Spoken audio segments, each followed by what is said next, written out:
Good day, everyone. We are Group 4, and we are going to present mental health issues of the Indigenous population to be submitted to Joyce, Klamer, Community and Mental Health, Fall Semester of 2017, George Brown College.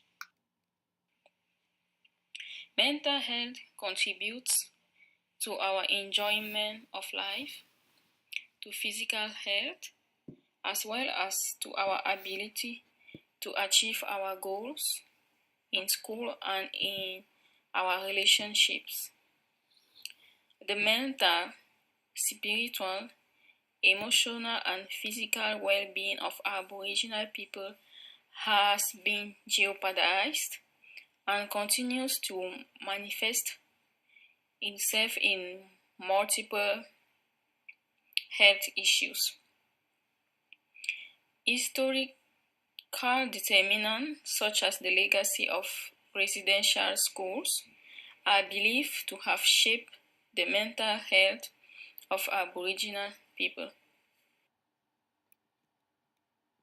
Talking about the statistics of mental health in Aboriginal people, in the spring of 2016, Atawapiskat First Nation in Ontario declared a state of emergency after 11 young people tried to end their lives by suicide. A research project commissioned by the Aboriginal Healing Foundation found that 75% of the case filed for a sample of Aboriginal residential school survivors contained mental health information, with the most common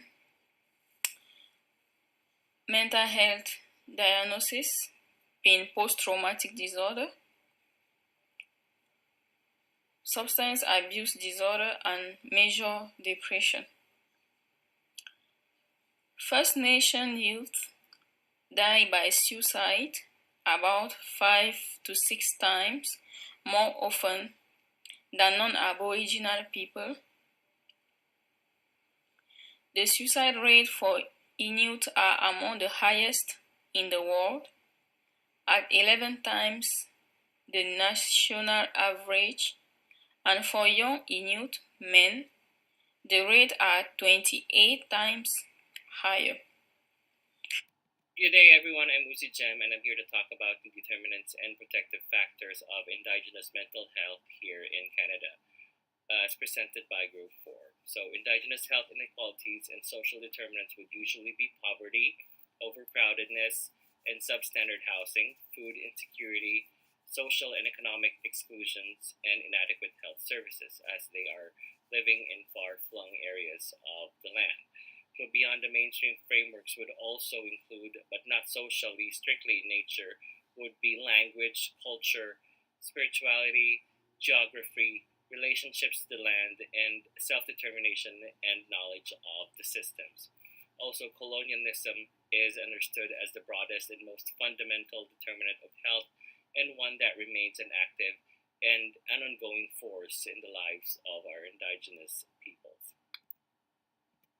Protective factors are attributes or conditions at the individual, family, community, or societal levels that can promote resiliency and decrease the risk of factors associated with poor mental health outcomes.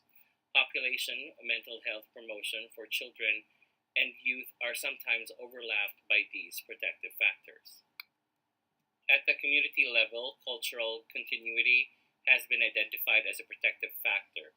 This involves self-government, involvement in land claims, ban control over education, health services, and police services, the presence of cultural facilities, and lower rates of youth suicide.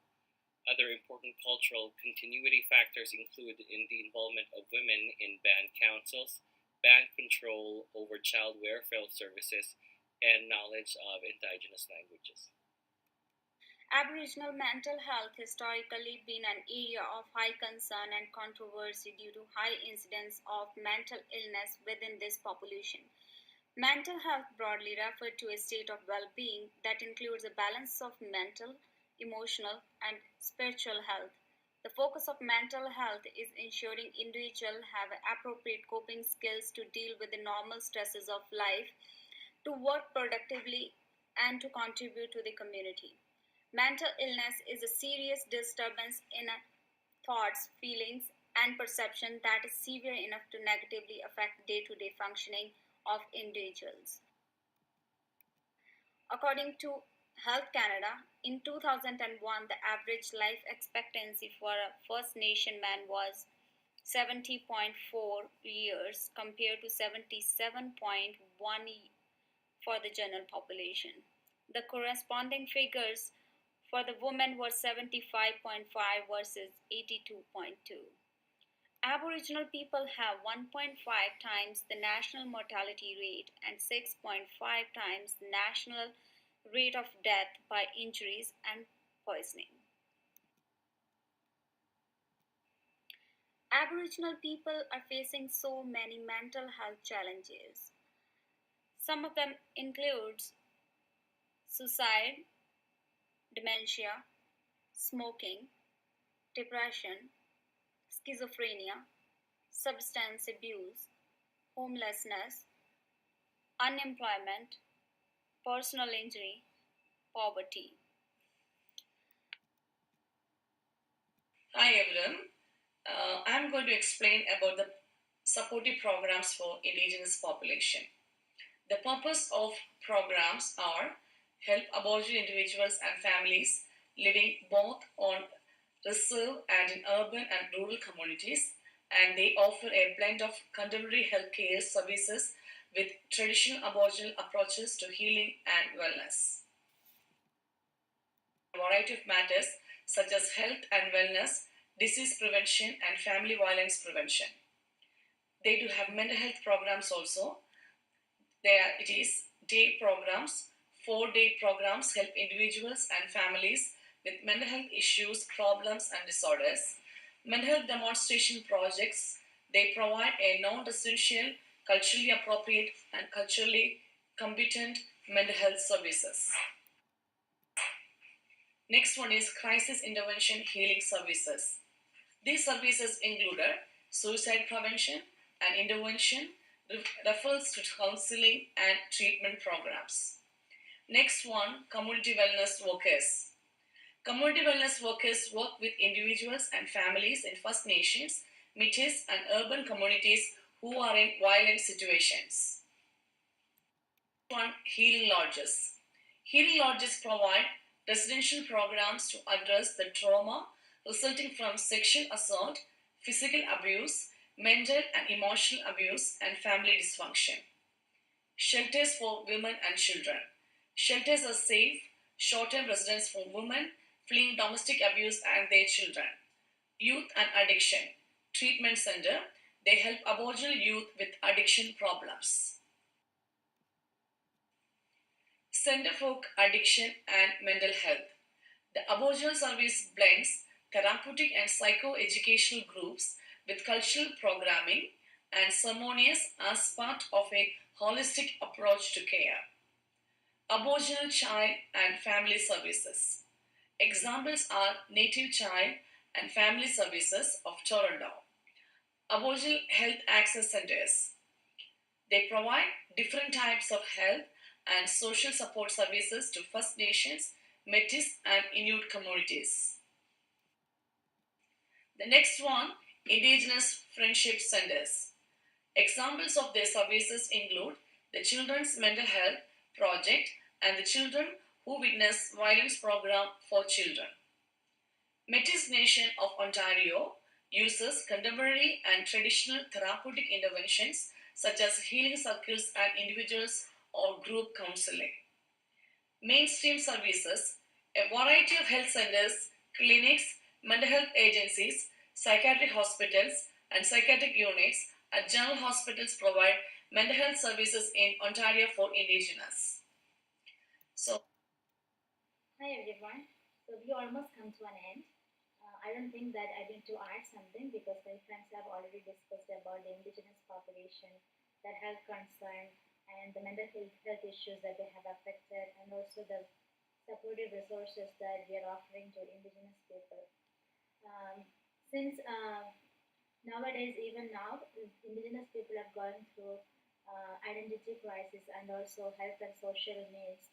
Uh, Initiatives must be taken from the government to educate, to promote income, to improve education and the environment and health and social needs of Indigenous people. Like everyone else, Indigenous people also believe that health involves maintenance of maintaining the balance of physical, psychological, social, and spiritual well-being of a person in relation to others and with the environment. As a community health nurses, we need to support them. We need to optimize their health needs by collaborating and partnership with the authorities and also with the healthcare team. So I just want to conclude by asking two questions. The first question is that are we as nurses are we willing to provide quality nursing care to indigenous population if we get a chance? Or if not, what are the factors that hinder us to provide a quality nursing care to Aboriginal people? Or what are the barriers to reframe care to give indigenous people? So I just want to leave these questions to you guys and you can think about it. So thank you for watching our video. I want to wish all of you very best wishes for our exam coming up on the behalf of my team. So thank you very much. I hope you guys have enjoyed. Thank you. Bye.